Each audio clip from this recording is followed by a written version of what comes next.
we're back! Gotta do something different. Yeah. Week 4 of the 2016 Cult Movie Challenge on the Crabtacular Review, and this week was Shaw Brothers Week. Yes. Very good week, but we will get to that later. First things first, let's go ahead and do the off-topic stuff. Yeah. Earlier this week, they premiered the second trailer for the Suicide Squad. Or I guess it may be the first. Yeah, I first think it's... one was a teaser. First one was like Comic-Con release or something like that. Or yeah, it was... I remember it was weird like how it was all done because they first showed the footage at Comic-Con. Yeah, it was leaked. It was leaked, yeah. Someone recorded it with the cell phone. And good on you, by the way. Thank you for that. It's funny because they showed someone did like a side-by-side comparison because I guess this happened before with Captain America Winter Soldier. Yeah. And because of that, Marvel released the trailer for that movie early. Yeah. And they announced it on Twitter by saying like, we blame Hydra. It's like, that's cool. That's cute. They have no hard feelings about it. And then DC released the Suicide Squad Comic-Con teaser trailer early because of the cell phone footage, and they did it by saying like, due to the inappropriate impromptu release of the bootleg copy, we feel that it is adherent to this. It's like buzzkills. Right. But we got a new trailer. I don't know if it's technically the first trailer, and the first one was a teaser trailer, but we got a new thing. Yeah. The one with Bohemian Rhapsody. That one. That's the one. City of Rapping Bohemians. Mm-hmm. And I think it looks phenomenal. Yeah, it looks insane, and in the best way possible. I was a little concerned for a moment about it because I watched it as part of that the special they had on CW talking about all the upcoming DC movies. Yeah. I didn't watch all of that. I DVR'd it. Mm-hmm. And then went back and flipped through it to get to it because I don't want to watch Kevin Smith. We'll deal with that at a later date. And it was that thing where like, fast forward, and I see, they're playing the trailer, stop, go back, and for that split second, I noticed that they were playing Bohemian Rhapsody, and as I'm backing up to the beginning, I'm thinking, that's uninspired. Yeah. But all those concerns immediately went away when I watched the trailer. I'll agree. What were your thoughts on the trailer? What did you like? What did you not like? Yeah, I kind of felt the same way at first with Bohemian Rhapsody. I'm like, they could have dug a little deeper than that, but just the way they did a good job, like because the song felt like part of the trailer. It just didn't feel like, let's play this song while we show some footage.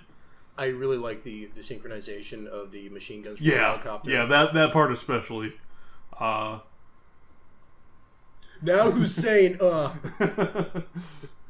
you're gonna be the worm face now? Yeah. That's a this movie that was on Mystery Science Theater called Squirm. That's what that's from. Right. In case you ever get really confused, as a lot of people do when I say that. Yeah. Of course, it doesn't help matters that you just point at strangers in public and yell that at them. But hey, you're gonna be the worm face now. Yeah. And do you have this in a blue? Yes, but not in that size. Okay, well, good day, sir. I liked a lot of what I saw in it. Yeah. I like it changed a little bit of the tone from the teaser trailer. Because the teaser trailer was just basically like dark dread. Yeah. This one was like wicked fun. Yeah. And not like Boston style wicked fun. But like devilish fun.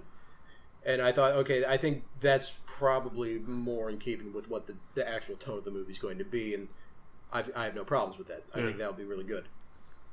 I saw somebody on my friends list posted something along the lines of it's like criticizing Harley Quinn and like her booty shorts when she bends over to pull the thing out of the window. She's like, it's like, what kind of example is that setting, blah, blah, blah, going on, like, getting up on her soapbox, and I just commented on there, like, yeah, these villains are horrible role models. Even if she wasn't a villain, who gives a fuck, man? Yeah. I don't get this. I don't get this fucking bullshit. It's like, oh, I'm sorry if the attractive woman is attractive. Yeah. That's just it. Sorry. I'm not sorry. It's the age-old tradition of if you've got it, flaunt it. Yeah. As I often do. There you go. You gotta stick it out. Gotta make it nice for daddy. I don't, you know... Yeah, okay, let's go down this path. Let's do it. All right. I got no place to be. Because something else that happened recently... but fucking Christ, I keep on saying Yeah, I'm trying my damnedest to hold back, but it's happening. Something else that happened recently, Anita Sarkeesian released another one of her women's as tropes in video games. I'm sure I've got Something part of like that wrong. Yeah. I know women tropes, video games. Those are the bullet points in the title. Yeah, and there's some prepositions peppered in between. And... I'm not a fan of hers. Yeah. I don't like her. I think she's a shyster. She says in interviews that one of the reasons why she started doing this video series was because she's been a lifelong gamer and she's concerned about these things. When I've also seen footage of her giving a presentation on the proposal of this video series to a group, it kind of seemed like a group of students at a college or something. This is a vibe I got. Yeah. And, well, she had like the overhead projector thing going on. And she flat out says that in order to do this video series, she'll have to get into gaming, which she's not a fan of. Yeah. So she's been caught as a liar. And that's not the only, that's far from the only time. Oh, yeah. There's a lot of other instances. She cherry picks stuff from video games, like one of the Hitman games. Yeah. She cherry picked the fact that you can kill a stripper in the game. What she didn't point out is that if you do kill the stripper in the game, you are actually punished. Yeah. Within the game, like score, credits, whatever. Yeah, Absolution had like this arcadey scoring system at the end of levels, and you got points deducted for not being stealthy and killing innocents and blah blah blah. Yeah, and it's just like, okay, so basically there's a law system in the game, and it's reprimanding you for doing wrong. Right. Okay, why couldn't you just pick on the Grand Theft Auto? That's low hanging fruit. Come on, you don't have to lie about that. That's there. Yeah. You can benefit from killing a hooker in Grand Theft Auto. But as I often have. Yeah. I have to. You get bored some nights. It's a sandbox game. You like to toy around. Well, it's like, well, I'm sorry if the pixels stop moving. Yeah. So that means I'm a murderer, I guess. Yeah. But yeah, I don't like her. That's a lot of the reason why.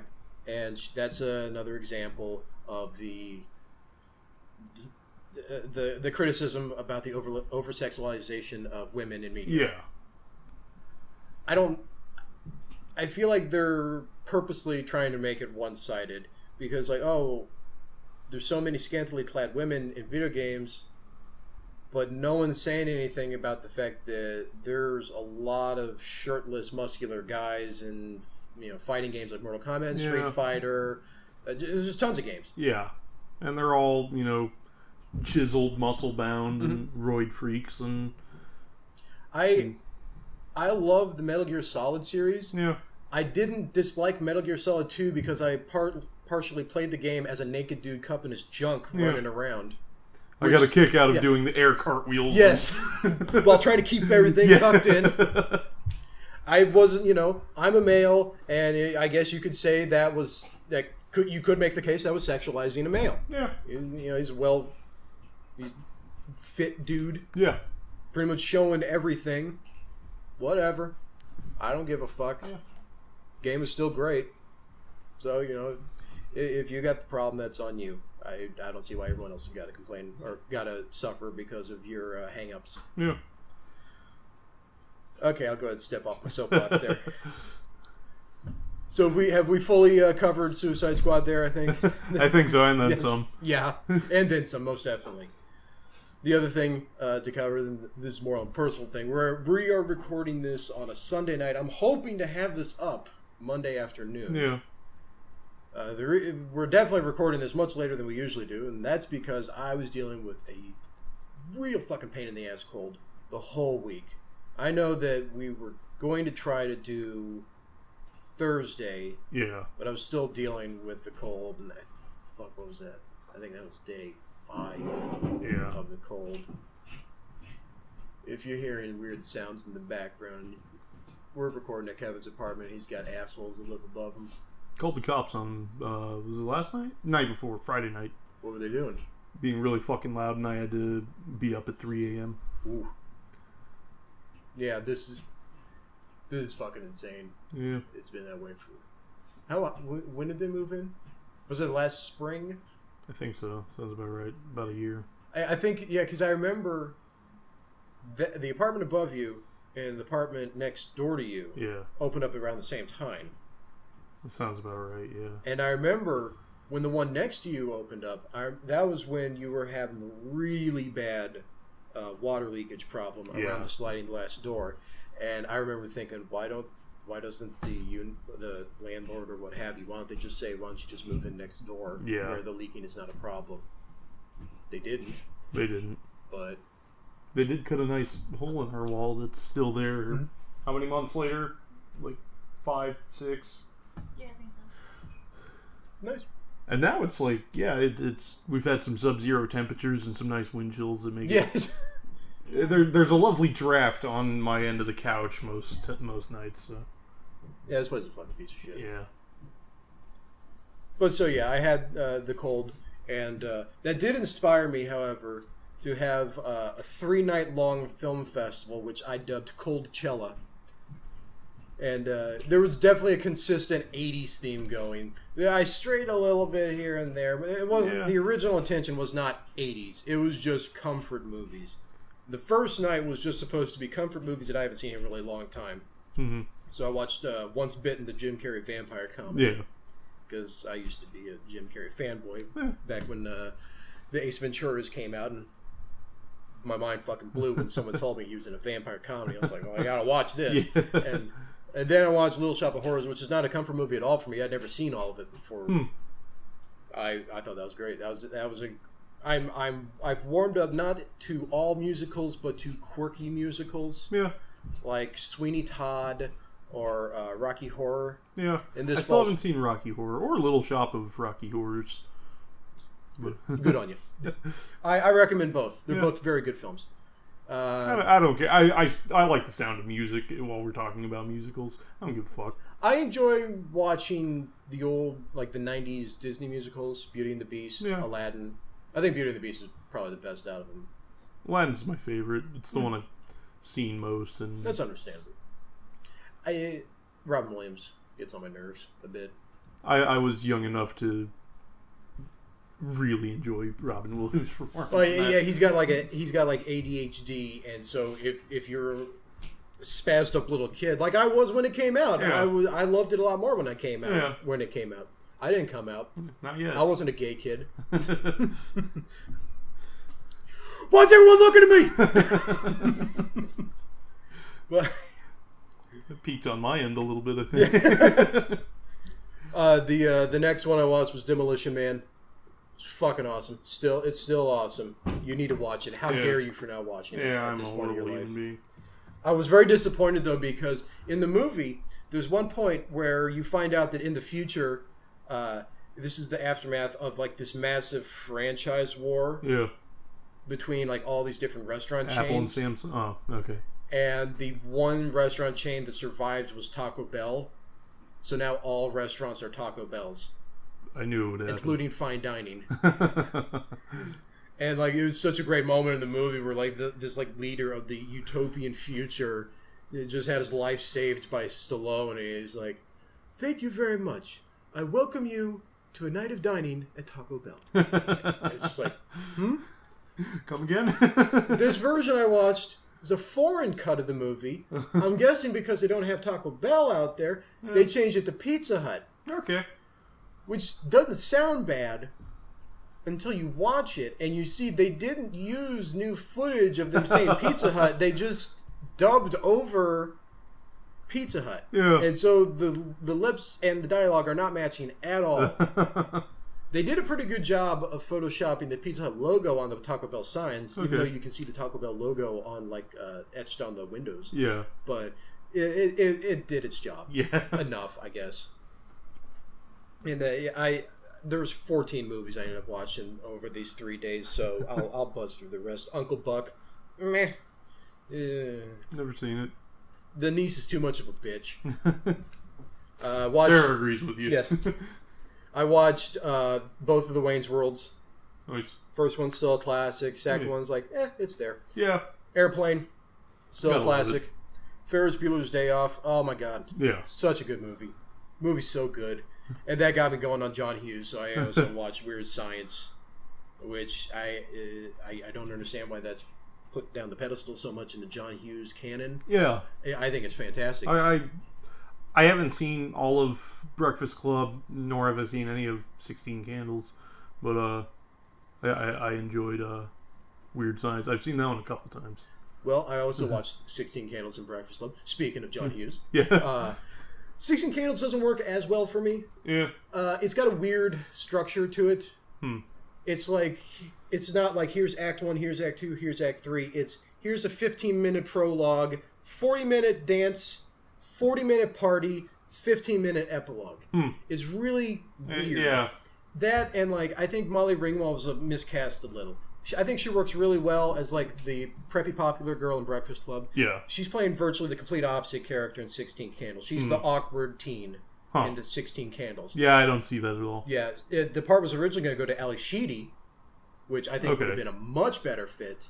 And I'll go ahead and say it right here. Not only do I think Molly Ringwald was better looking or more attractive in the Breakfast Club, I think Ali Sheedy was more attractive than Molly Ringwald in the Breakfast Club. I think she's adorable. Yeah. That's just me.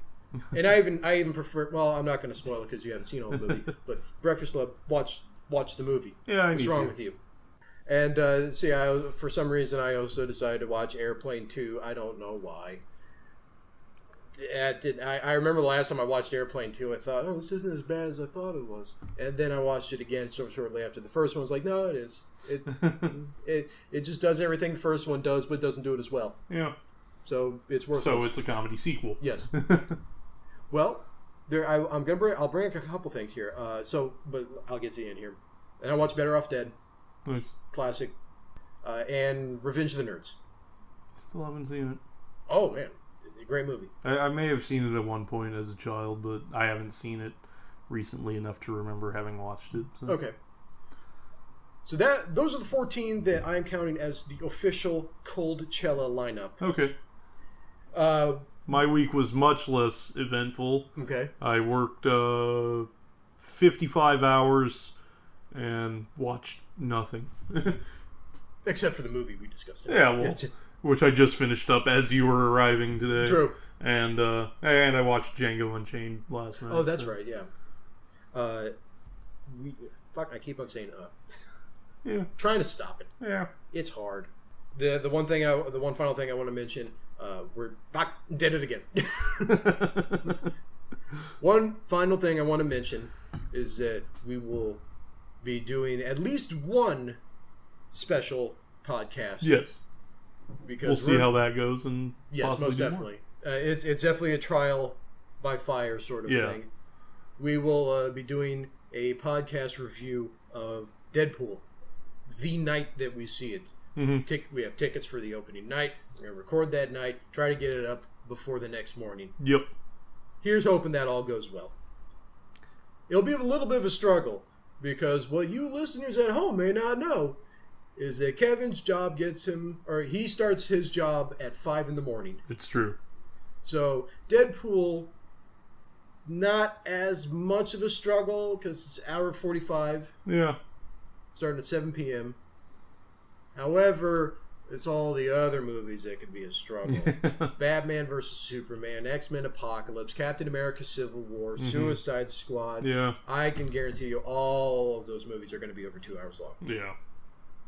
Well, maybe not Suicide Squad. I can see that one coming in a little under the mark. I think it'll be over 2. Really? I think it'll probably be closer to 2 than 2.5, but I think it'll be over 2.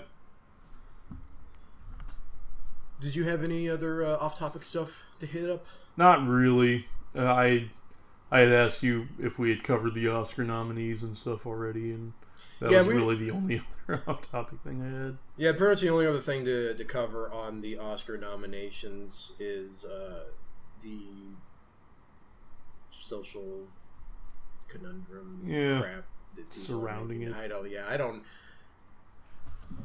I would say I wouldn't have a big problem uncovering that, but we already did soapbox shit for me. Yeah. So we're covered in this episode. We're good. We're fine. And frankly, I just don't give a shit enough to rant on it. So I'll agree with that. Yeah. There was a new development this morning, and I did all of my fist waving in the air in private. Yeah. Old man yells at cloud. Yeah. I'll just state what it was. Did you see it? Of the Academy acknowledged the lack of diversity this year. Yeah. And they're gonna make a diversity. They made a diversity pledge. Yeah, they're gonna try and have a more racially and genderly diverse committee by the year 2020 or something like that. Yeah, something like that. And I thought that I don't necessarily have a problem with that. Yeah. My problem was that the response, specifically from Spike Lee, who had stated that he was going to boycott and protest the Oscars. That's fine. Yeah, I'm fine with that. He came out and said, well, I applaud them in this move. I'm still not going. Yeah. It's oh, shit.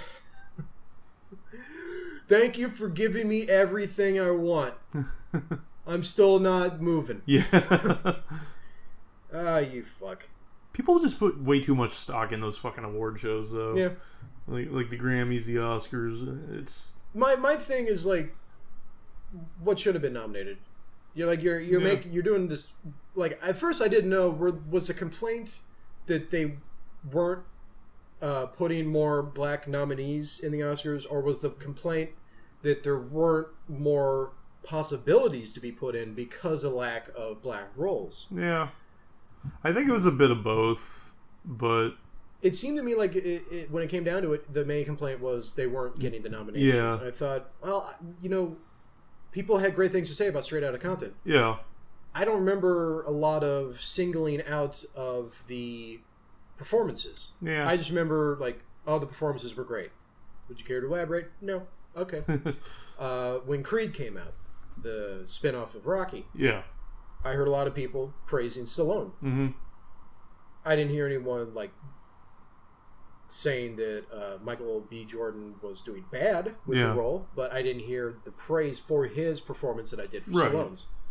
So, in that regard, it seems like everything worked out. Yeah. I don't really know what else to tell you.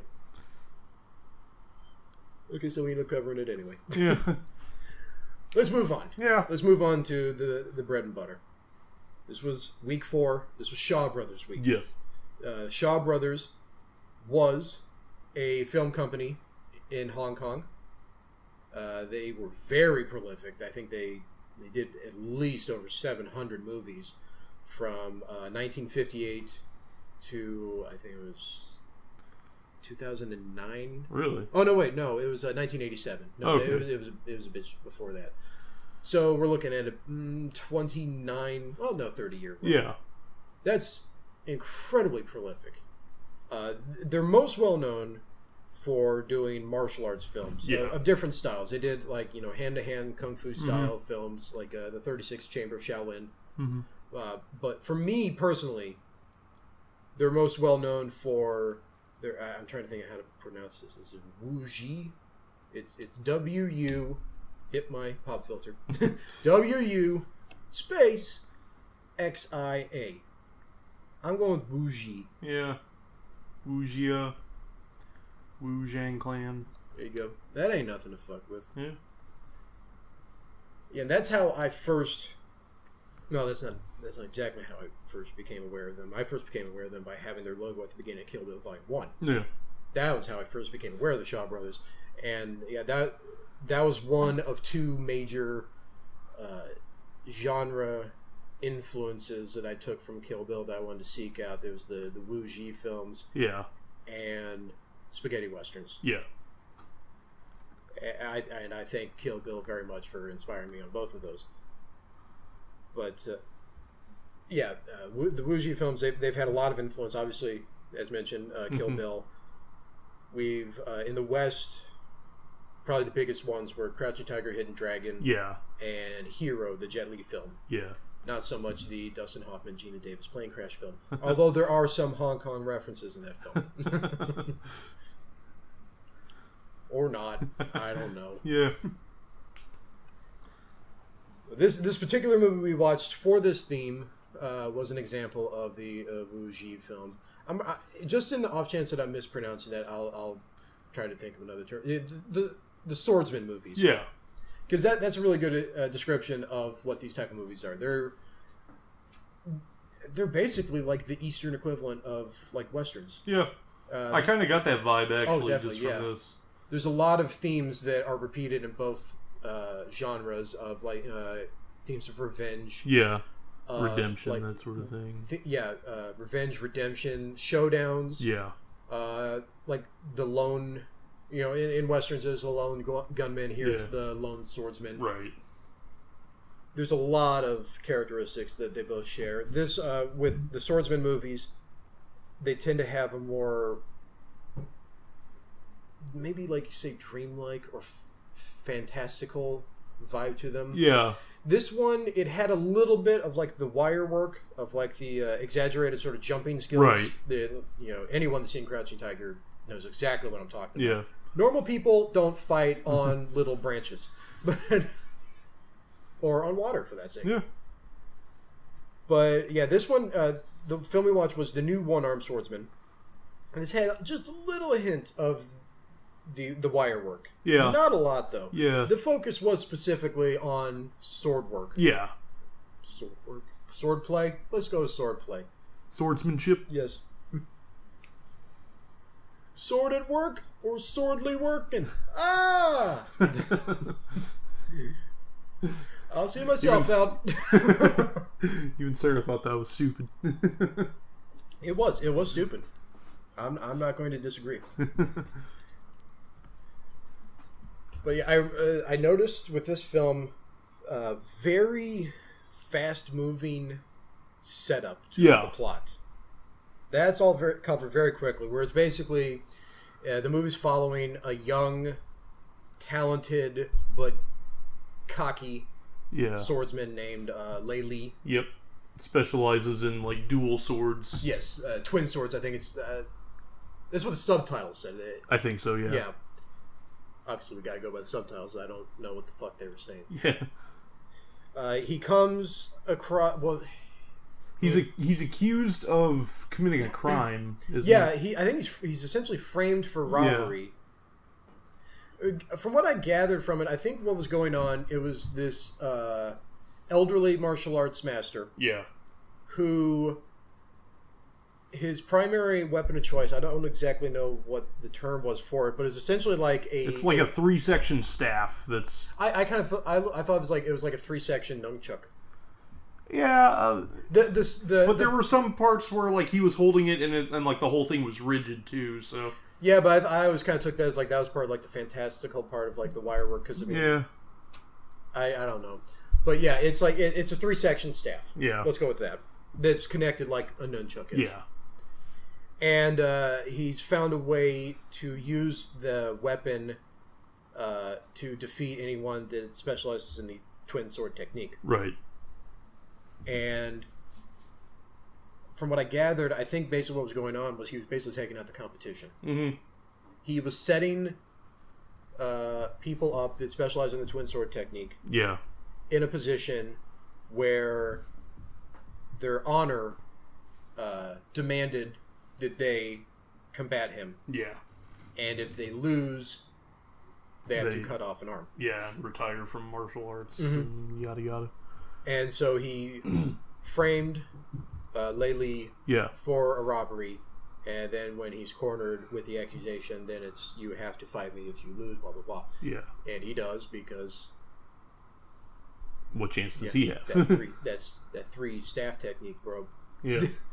That's where it's at. Yeah. It's what all the fancy kids are talking about. lot of wrong in that. All the fancy kids.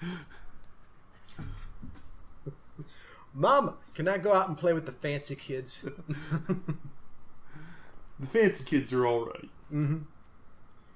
So, cuts his own arm off and goes into hiding, basically. Yeah. You find out what happened is he takes a job as a waiter, busboy. Waiter, busboy at like a tavern. Yeah. He's also cooking and stuff. Just all around. Yeah. Helping hand. Right. Singular. I get it. Yes. Because he only got one arm. And the losing the fight and his arm has humbled him a lot. He doesn't talk at all. If people pick a fight with him, he doesn't fight back. Yeah. And he often has fights picked with him. It seems like he's the subject of a lot of like bullying and harassment on the job by, I don't know if they're just drunken assholes. Yeah, basically. This is around this point you find out there's a nearby sort of like clan or what have you. At I think it's called Tiger Mansion. Yeah. And that is where the elderly martial arts master is staying. Yeah. I'm trying to see. Fuck! I didn't write down what the martial arts master's name was. It was Hero Lung or that's Wong? right. Yeah, he was Lung, and then Lei Li's friend was Wong, right? Was it Fung? Fung. Okay. Yeah, I think Fung and Lung. Lung Fung. Feng Shui. Whatever. Yeah. So let's go with that. Let's say the enemy is Lung. Yeah. That I am pretty certain about. Okay.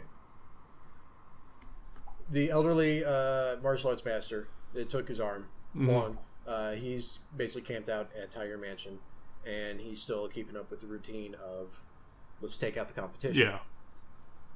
Yeah. There's an old friend of Lei Li's who's an equally skilled martial artist with the twin swords, who we're guessing is named Master Feng.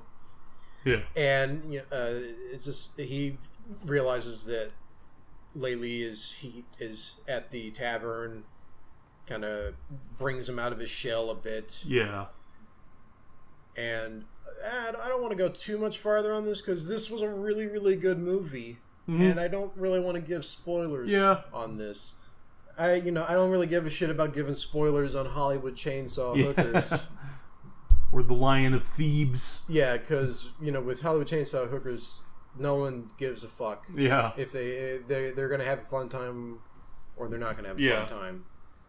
And with Lion of Thebes, no one's gonna have a fun time. No. This movie is like, this is a genuinely good movie. I don't want to ruin it. Yeah. I was actually surprised that I thought it was gonna be a bunch of silly flipping and goofy fights and shit like that, but I was actually surprised that it told a pretty decent story. Yeah, I thought it was a really good. It was a different revenge story than what I was expecting. Yeah, and I've seen the movie before, and I was kind of surprised with some things. Yeah, it's not. It doesn't. The revenge that's being sought is not the revenge you think would be sought. Right. And I enjoyed that little twist. The martial arts choreography was fantastic. Yeah. The swordplay was very impressive. The cinematography was great. Yeah, I thought that too. Especially with the finale. Yeah, it takes place on this very long, it's a long walking bridge. Yeah. Leading up to the entrance to the mansion. It's filmed gorgeously, and the action scenes that take place on it are fantastic. Really well done. Yeah. And I did remember going back into this one. I remembered that really stuck out in my mind. Yeah.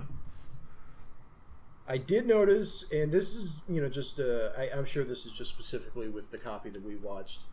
There were a few odd subtitles. Yeah. Like I noticed at one point someone said "right on." Yeah.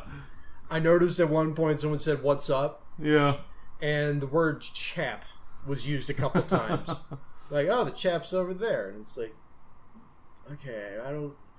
So that part's making me think this is like an English... like Britain English, not language English. Well, both. Yeah. Translation. I don't know where the fuck the right on and what's up are coming from. Someone's taking some liberties here and there. Yeah.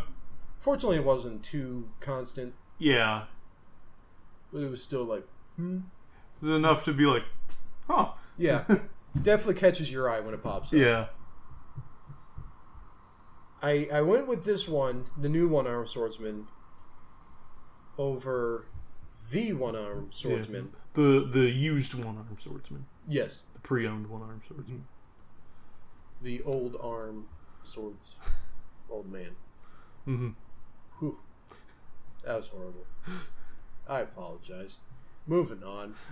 Mainly the only reason why I went with the new One-Armed Swordsman over the One-Armed Swordsman was because it's been longer since I've seen it. Yeah. And I don't regret it. It's a great movie. If memory serves me correctly, I think I probably like the original one more. Okay. But this is still a great film. Yeah. And again, it's one of those things where it's like, you know, I'm familiar with both of them. And I'm a little somewhat familiar with the Shaw Brothers as a whole. Yeah. I think I've watched 5 or 6 movies from them.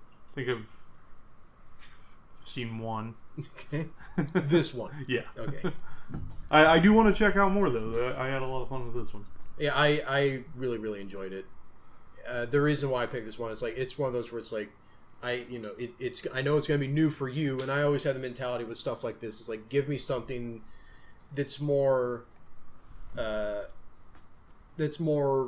in line with what the average will be. Yeah. Don't give me like a stellar example so that I'm disappointed with everything here on out. Yeah. Give me something that's middle of the road so that I know what to expect. Yeah.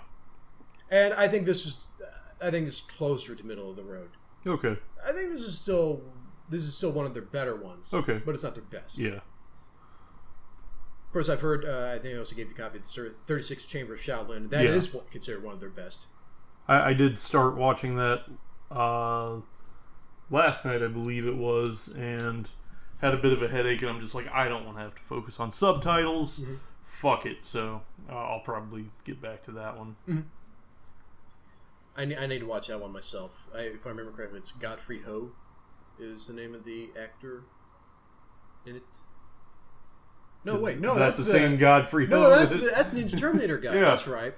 Robo Vampire. Oh, I'm trying to remember what this guy's name was. I'm gonna look it up. He was in Kill Bill, Volume 1 and Volume 2. He was like the lead guy of the Crazy 88 in Volume 1. Yeah. And then in Volume 2, he was the teacher. Yeah. The martial arts teacher. Gordon Liu. Okay. There we go. Or Lee. He's got a lot of aliases. Yeah. Yeah, he was the star of the 36 Chamber of Shaolin. I think that was that's the primary reason why he was brought in Kill Bill. Well, I mean, because he had a lot of credits with Shaw Brothers, and as previously mentioned, that was one of the major influences of the film. Yeah. But yeah, I really enjoyed this film, and I really enjoy the work that comes from Shaw Brothers that I've seen. I've seen those 2 One-Armed Swordsman ones. I've seen there was a film of theirs that is considered the not the definitive, but like it was the first. It's what got the ball rolling with the Shaw Brothers and with this whole swordman genre. It was their Django. Yes, Come Drink With Me. Okay. Heard of that, actually. Which is ironic because, I'm referring to the genre as swordsman genre, and that was based around a female hero. And swords person. Yes. You PC, bro? Sword person with sword that does sword things. And they're a person. I have no interest in discriminating against one gender or the other. Yeah. Genre. That's the whole name of the genre. When I started saying sword person, Dude, just before I said genre, that's the name of the genre. If you don't like it, you fuck right off. Triggered. There you go. Son of a bitch! I just realized I forgot the joke I was gonna say.